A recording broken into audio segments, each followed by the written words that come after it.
पुन्हा एकदा विदर्भ किचनमध्ये स्वागत आहे तुमचे. तर आजचा दिवस तुम्हाला सुखी, समाधानी आणि आनंदी जावो. माझ्यासाठी तर आजचा दिवस काही फारसा बरा गेला नाही, काय ते तुम्हाला पुढे सांगतेच. तर त्याआधी इकडे बाहेरचं सगळं झाडून घेतलं, त्यानंतर पाणी शिंपलं आणि प्रत्येक गृहिणीची सुरुवात हीच असते, सकाळी उठणे, बाहेरचं अंगण स्वच्छ करणे आणि दारापुढे एक छोटीशी रांगोळी काढणे. तेव्हा कुठे आपल्या घराला घरपण वाटतं. आणि सकाळी सकाळी जर आपण पाणी शिंपलं, झाडलं, रांगोळी वगैरे काढली तर अगदी छान आणि प्रसन्न वाटतं. त्यानंतर इथे हॉलमध्ये आली आणि हॉल आवरायला घेतला. तर सगळं बेड वगैरे आवरला, सोफा आवरला. त्यानंतर म्हटलं चला झाडून टाकूया आणि नंतर बाकीची इतर कामे. तर ही रूम आवरली आणि त्यानंतर किचनमधले कामे. तर आता भांडे घासायचे होते. तर भांडे तर रात्रीच बाहेर नेऊन ठेवलेले होते, पण हे ओट्यावरच्या ज्या रिंग आणि कळ्या असतात ज्या की गॅस शेगडीच्या, त्या पण घासायला ठेवते. म्हटलं त्या पण उचलून घेऊया. त्याआधी इथे रात्रीची काही कढी होती तर ती गरम करून घेतली आणि म्हटलं चला आता हे सर्व भांडे घासून घ्यायचे. तर भांडे बाहेर नेऊन ठेवले आणि त्यानंतर गॅस ओटा क्लीन करायचा होता. तर इथे सगळं आवरून घेतलं आणि म्हटलं चला आता भांडे घासून घेते. आणि मला एक सांगायचं होतं की कालचा दिवस तर काही इतका फारसा ठीक गेलेला नाही. आता माझं एक ऑनलाईन सेलिंगचं काम आहे आणि फर्स्ट टाईम मला असा अनुभव आलेला आहे की इतके वर्ष झाले, कमीत कमी 6 ते 7 वर्ष मी हे काम करत आहे. तर आतापर्यंत असा अनुभव आलेला नाही आणि इथे चुकी तर माझी काहीच नाही, इथे पुढच्या कस्टमरची आहे. आणि गोष्ट अशी झालेली आहे की माझ्याकडून त्यांनी एक साडी ऑर्डर केलेली होती. आता मी ज्या वेंडरकडून साडी मागवते तर त्यांच्याकडे ती अवेलेबल नव्हती, त्यामुळे मला मिशोमधून ती बुक करावी लागली आणि ती साडी त्यांना मिळाली 5 ते 6 दिवसामध्ये. आणि माझ्या याच्यामध्ये तर CODचं ऑप्शन नाही, म्हणजे त्यांनी बंद केलेलं आहे आणि ऑनलाईन पेमेंट ठेवलं. तर त्यामुळे ऑनलाईन पेमेंट केलं कस्टमरनी आणि साडी 600ची काही होती. ती साडी तर मिळाली त्यांची आणि त्यांचा मेसेज पण आला मला की साडी मिळाली, फक्त मला कंप्लेंट करायची आहे डिलिव्हरी बॉयची. म्हटलं काय झालं? तर ते बोलले की त्यांनी डोअरपर्यंत ते पार्सल आणून दिलेलं नाही, खाली वॉचमॅनकडे दिलं. तर बोलली मी काही काही म्हणजे कुरिअर पर्सन असतात की ते दारापर्यंत आणून देत नाही आणि फॅट सिस्टीम असली ना तर ते वॉचमॅन जवळच देतात बरेच. तर त्या बोलल्या की मला कंप्लेंट करायची आहे, नंबर असेल तर द्या. आता मी मिशोकडून मागवलेलं आहे तर त्यांना हेच सांगितलं की आता त्या एरियामध्ये जे ऑफिस असेल, ज्या कुरिअर सर्व्हिसनी आलेलं आहे, तर त्या ऑफिसमध्ये जाऊन तुम्ही चौकशी किंवा कंप्लेंट करू शकता. आणि इकडे मी पण मिशोवरती करते. पण झालं असं की मिशोवाल्यांना मी कॉल लावत होती, ते काही कॉल रिसीव करत नव्हते आणि त्यांनी मग ते मला दुसऱ्या दिवशी कॉलचा रिप्लाय दिला. त्याच्यामुळे मग त्या दिवशी काही करण्यात आलं नाही आणि त्यांना मी सांगितलं की जर तुम्हाला कंप्लेंट करायची असेल तर तिथे त्या कुरिअर सर्व्हिसचं ऑफिस असेल तर तुम्ही जाऊन बघा. तर त्यांनी काय केलं काय माहिती नाही, त्यांनी कुठल्या नंबरवर कुठे कॉल केला ते पण माहिती नाही. आणि मग त्यांचा मला अचानक कॉल आला. त्यांचे मिस्टर बोलायला लागले की मॅडम म्हणे तुमच्याकडून साडी घेतली आणि आमचे खूप पैसे असे कटलेले आहेत. तर मला आधी समजलंच नाही नेमकं काय घडलं ते. मग ते कस्टमर ज्या लेडीज होत्या त्या बोलल्या की मला एका नंबरवर मी कॉल केला कंप्लेंट करण्याबद्दल. तर त्यांनी मला लिंक पाठवली आणि लिंक पाठवल्यानंतर मी ती लिंक ओपन केली आणि माझ्या अकाउंटमधून पैसे कटले. म्हटलं ताई असं तर होत नाही आणि हे तुम्ही कसं काय केलं? एकदम डायरेक्ट लिंक ओपन करणे, कंप्लेंट आपण फोननी करू शकतो, लिंक ओपन करून त्यावर कुठलं काय करणार आहे? तर त्यांना हे बोलली मी की यातलं तर माझं काहीच मॅटर नाही आहे. मी तुम्हाला सांगितलं आहे की त्या ऑफिसमध्ये जा तुम्ही, तिथे कंप्लेंट करा, चौकशी करा. त्यानंतर त्या बोलल्या की मला आता पोलीस स्टेशनमध्येच रिपोर्ट द्यावी लागेल, कारण असा प्रॉब्लेम झालेला आहे. मग त्यांना बोलली मी ती जर लिंक असेल तुमच्याकडे तर मला शेअर करा, जर काही हेल्प होत असेल तर मी करते. तर त्या बोलल्या की लिंक पण ती हाईड झालेली आहे, ती पण मी देऊ शकत नाही.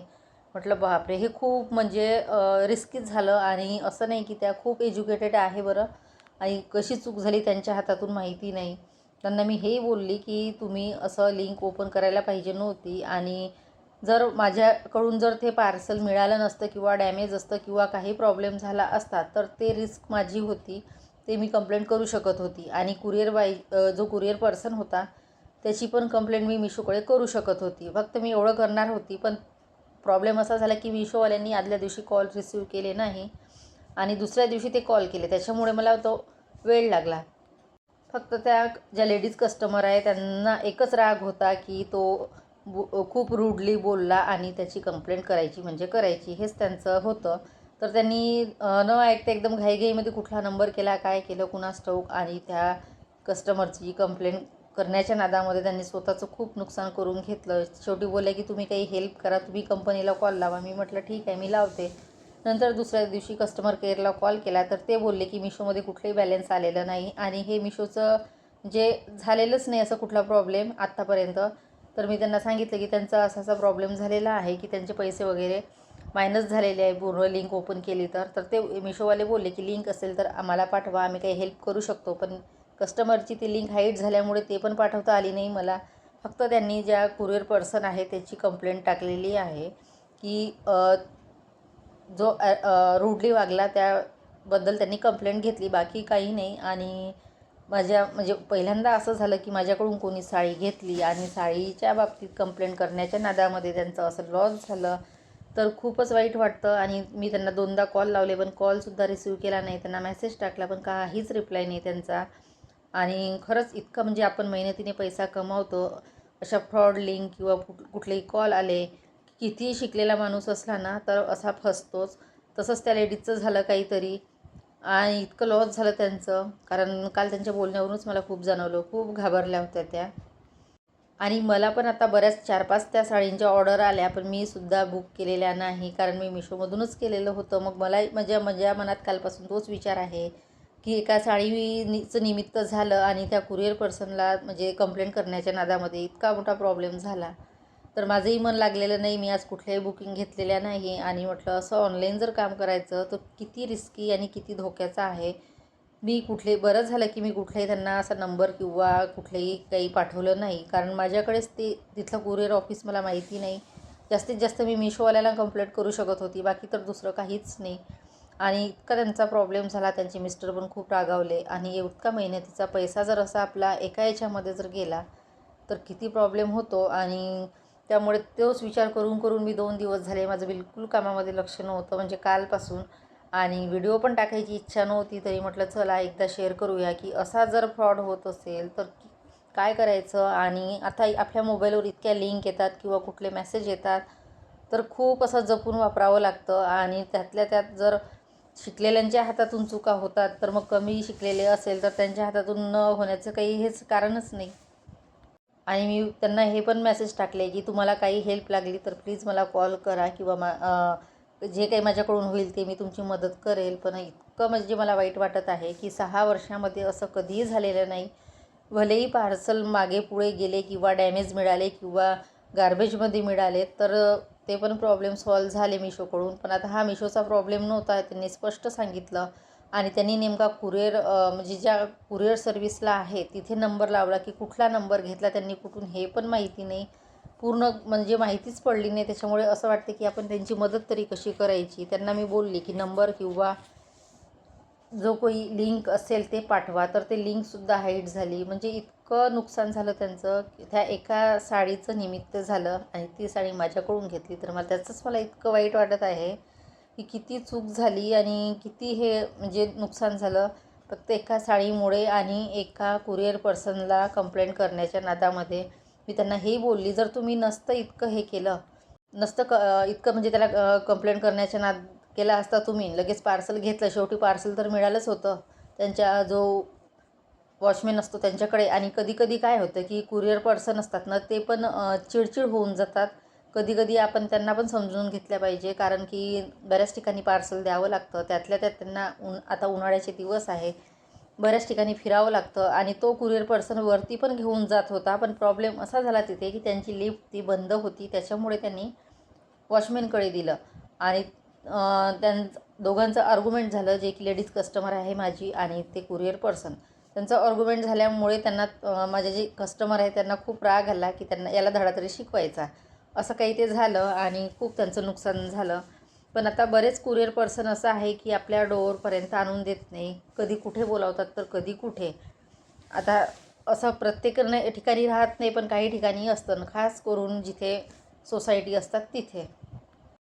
आता देव करो आणि त्यांचा जो प्रॉब्लेम आहे तो सॉल्व्ह व्हायला पाहिजे आणि त्यांचे जे काही गेलेले पैसे आहे ते लवकर मिळायला पाहिजे, हेच मी देवाकडे प्रार्थना करील. आणि सगळे मग आज दुपारी कामं वगैरे केले, पण माझं लक्ष होतं त्यांच्या ह्याच्यामध्येच. कालपासून मी म्हणजे तोच विचार करत आहे की त्यांचे पैसे मिळायला पाहिजे.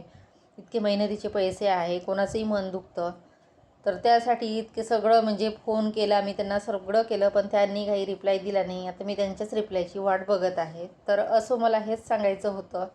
तर त्यामुळे माझा काही फारसा दिवस चांगला गेला नाही. त्यानंतर मी एका मंदिरामध्ये गेली, देवाला प्रार्थना केली की म्हटलं देवा, त्याचं जे काही नुकसान झालं, जे काही नुकसान झालेलं आहे त्यांचा परत भरून निघू द्या आणि सगळं व्यवस्थित होऊ द्या, हेच देवाला मी मागितलं.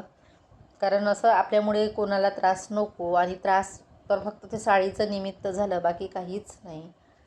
तर चला मग इथेच व्हिडिओला एंड करते. व्हिडिओ आवडला असेल तर लाईक करा, शेअर करा आणि सबस्क्राईब करायला विसरू नका. तर हे आम्ही बाहेरगावी ज्या मंदिरात आलेलो होतो, तर तिथलंच हे खेडेगावात आहे आणि पहिल्यांदा इथे आलेलो आहो.